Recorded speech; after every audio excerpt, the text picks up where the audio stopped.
You're watching South Asia Newsline, and here are the top stories we are tracking for you on Friday, the 24th of January. Indonesian President arrives in India for 4-day state visit, set to attend Republic Day celebrations. Pakistan expresses optimism about growing ties with US under Trump administration. And Bangladesh's Yunus calls country's high growth under ousted Prime Minister Sheikh Hasina as fake.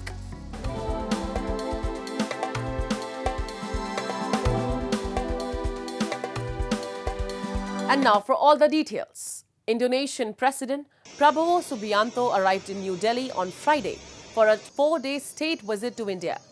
During his visit, he is scheduled to attend India's Republic Day celebrations as the chief guest. During the trip, Subianto is also set to hold bilateral talks with Indian Prime Minister Narendra Modi, where discussions will not only include a comprehensive review of bilateral ties, but also cover regional and global issues of mutual interest. This marks Subianto's maiden visit to New Delhi, making him the 4th Indonesian president to attend India's Republic Day celebrations as chief guest. As a special gesture, a 352-member Indonesian marching band contingent is scheduled to participate in the Republic Day parade, marking the first time an Indonesian contingent will take part in a National Day parade abroad. This is our first time in India. We are very excited and we're looking forward to be presenting our performing in ourselves in front of the Indian government, in front of the crowd of Indian people, and also in front of our president, who will be present also at the event. Ahead of the Republic Day celebrations, security forces across the country have heightened vigilance to prevent any untoward incidents. Elaborate security arrangements are in place in parts of Jammu and Kashmir bordering Pakistan, where security personnel are frisking vehicles. Similar measures have been implemented in New Delhi, which will host the Republic Day celebrations. Moving on. Pakistan on Thursday expressed optimism that their ties with US under Donald Trump's administration will grow, while emphatically reiterating that non-interference in internal affairs is a non-negotiable foundation of bilateral relations. Pakistan's Foreign Office spokesman, Shafqat Ali Khan, said at the weekly media briefing that relations with US is very important to Islamabad. Meanwhile, former jailed Prime Minister Imran Khan's PTI party has lobbied with members of the US government, raising apprehensions within Islamabad about the new administration's possible critical stance, as they believe that the US president can help in securing Khan's release.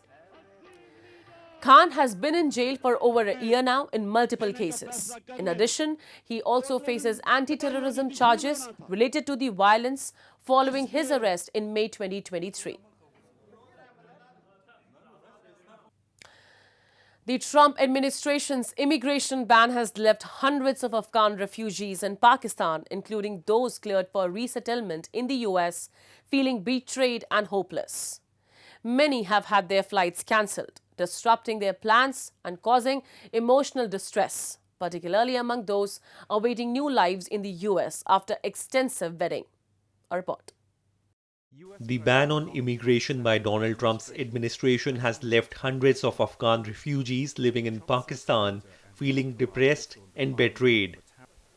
Having already undergone extensive vetting and prepared to start new lives in the US, the sudden delay has upended many Afghans in Pakistan's plans and left them in despair. Syed Hasibullah, a 20-year-old teacher who is in the process for resettlement in the US, said his normally enthusiastic students were quiet or crying in class after the news broke on Tuesday. Nearly 1,660 Afghans cleared by the US government to resettle in the US, including family members of active duty US military personnel, are having their flights cancelled under the order suspending US refugee programs. The day that we left Afghanistan, the USCIS had sent us an email that you should leave Afghanistan as soon as possible. In any way, you can do it illegally or legally, it doesn't matter, but you should get to a third country, and we will process your case and you will be soon in America. But we have been living here for 3 years with a hope of going to America or whatever to be safe, But now, just when the President Donald Trump came on the media and told us that no, we will not process this case, or maybe we will delay it, indeed you will feel like betrayed. The Tutoring Academy, which has roughly 300 students, is one of the few spaces for many Afghans waiting on US visas with no ability to legally work or formally study in Pakistan. The immigration orders could make it much harder for immigrants, authorized to be in the country or not, to live and work and raise families in the United States without the constant threat of arrest, criminal conviction, and deportation.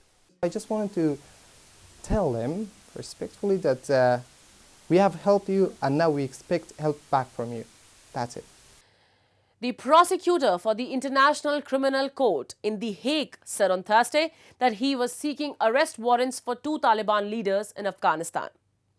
Prosecutor Harim Khan has accused spiritual leader Hibatullah Akhundzada along with Afghanistan's Chief Justice of Crimes Against Humanity for widespread discrimination against women and girls.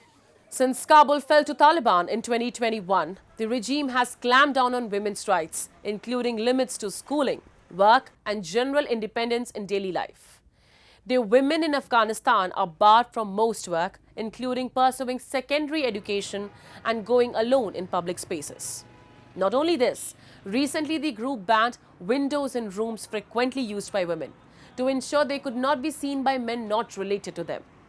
The request for arrest warrants moves next to a 3-judge panel at the ICC, which has no set deadline. Such procedures take an average of 3 months. The rules are enforced by the Morality Ministry, which says it has detained thousands of people for violations.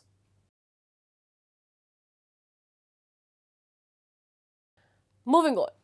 Bangladesh's chief advisor, Mohammad Yunus, on Thursday dismissed the country's high growth under ousted Prime Minister Sheikh Hasina as fake and criticized the world for not questioning what he described as her corruption.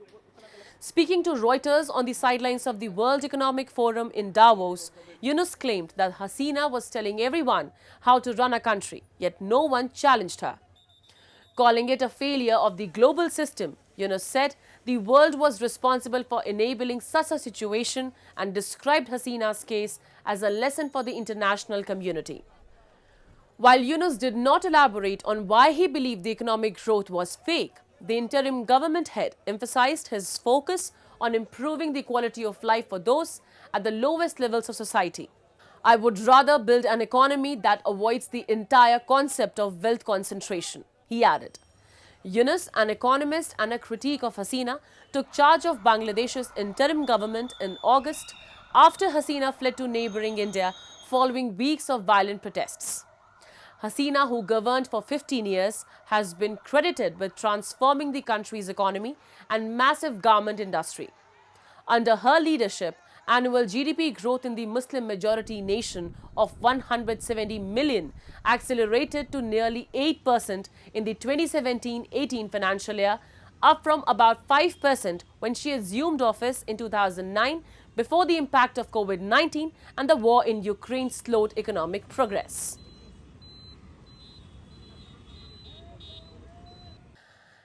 And in a bid to preserve the heritage Chinar trees, authorities in India's Jammu and Kashmir have begun geo-tagging these iconic trees. The Chinar is both a cultural and ecological symbol of the northern Indian territory, but hundreds have been lost over the past few decades. As part of the geo-tagging process, QR codes are attached to each survey tree, recording information on 25 characteristics, including its geographical location, health, age and growth patterns. This initiative enables conservationists to track changes and address potential risks. Chinar trees take approximately 150 years to reach their full size, growing up to 30 meters in height with a girth of 10 to 15 meters at ground level. The oldest Chinar tree in the region, located on the outskirts of Srinagar, is estimated to be around 650 years old. Every Chinar has its own Aadhaar number और ये digital India के साथ हमने मुंसलिक किया है। हम इसमें अब ये कर रहे हैं कि हमने स्कैनेबल क्यूआर प्लेट्स इसमें लगाए हैं। Every district has its own district code with number of chinars अभी तक जो हमने किए हैं वो 28,560 चिनार हमने आइडेंटिफाई किए हैं। उनके हमने बिल्कुल रीडिंग्स ली है फिजिकल कैरेक्टर्स की, और उनको हमने QR स्कैन में लॉक किया है। और वो यहाँ पे आपको आप देख रहे हैं कि हर ट्री पे अभी अपना एक आधार प्लेट लगेगा जो आप स्कैन कर सकते हैं। ये सब क्यों नहीं, बहुत ज़रूरी है। ओल्ड है लेकिन इसको रहना ज़रूरी है। अगर हम यहाँ आ रहे हैं तो जाहिर सी बात है कि हमें कुछ पता चले यहाँ की क्या ब्यूटी है क्या नहीं है। अगर ये रहेगा ही नहीं तो पता कैसे चलेगा।